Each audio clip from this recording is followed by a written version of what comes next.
ಪಟ್ಟಣದಲ್ಲಿ ಆಚಾರ್ಯ ತೀನಂ ಶ್ರೀ ಭವನ ಮುಂದೆ ಕಾಂಪೌಂಡ್ ಗುದ್ದಲಿ ಪೂಜೆ ಕಾರ್ಯಕ್ರಮ ನಡೆಯಿತು. ಶಾಸಕ ಸುರೇಶ್ ಬಾಬು ಸಿಬಿ ಅವರು ಗುದ್ದಲಿ ಪೂಜೆಯ ಕಾರ್ಯಕ್ರಮವನ್ನು ನೆರವೇರಿಸಿಕೊಟ್ಟರು. ಅಂದಾಜು ಮೊತ್ತ 1 ಕೋಟಿ ವೆಚ್ಚದಲ್ಲಿ ನೂತನ ಕಾಂಪೌಂಡ್ ಕಟ್ಟಡದ ಉದ್ಘಾಟನೆ ಕಾರ್ಯಕ್ರಮ ಇದಾಗಿತ್ತು. ಪಿಡಬ್ಲ್ಯೂಡಿ ಇಂಜಿನಿಯರ್ ಹಾಗೂ ಎಲ್ಲ ಇಲಾಖೆ ಅಧಿಕಾರಿಗಳು ಈ ಸಂದರ್ಭದಲ್ಲಿ ಹಾಜರಾಗಿದ್ದರು. ಜನಪ್ರತಿನಿಧಿಗಳು ಆತ್ಮೀಯರ ಜೊತೆ ಸೇರಿ ಉದ್ಘಾಟನೆಯನ್ನ ಮಾಡಿದರು. ಈ ಸಂದರ್ಭದಲ್ಲಿ ಪಿಡಬ್ಲ್ಯೂಡಿ ಇಂಜಿನಿಯರ್ ತಿಮ್ಮಣ್ಣನವರು, ತಹಶೀಲ್ದಾರ್ ಕೀರ್ತಿ ಅವರು, ಪುರಸಭೆ ಮುಖ್ಯ ಅಧಿಕಾರಿ ಮಂಜುಳಮ್ಮ ಅವರು ಹಾಗೂ ಸಿಬ್ಬಂದಿಗಳು, ಎಇಇ ಅವರು ಹಾಗೂ ಹೆಚ್ಚಿನ ಜನಸಂಖ್ಯೆಯಲ್ಲಿ ಗುತ್ತಿಗೆದಾರರು, ಜನಪ್ರತಿನಿಧಿಗಳು ಎಲ್ಲರೂ ಕೂಡ ಪಾಲ್ಗೊಂಡಿದ್ದರು. ವರದಿ ಶ್ರೀರಂಗ ಚಿಕ್ಕನಾಯಕನಹಳ್ಳಿ.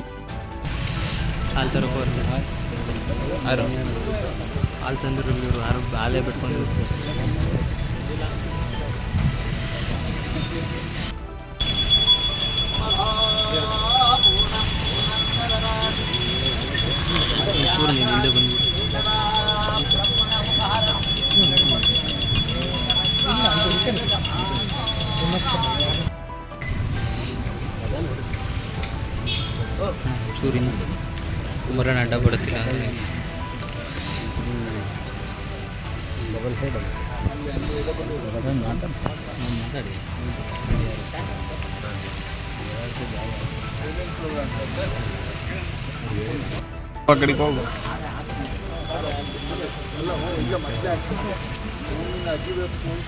ಇರಲಿಲ್ಲ ಅವ್ರು ಕೂಡ ನಮ್ದೇನು ನಡಿ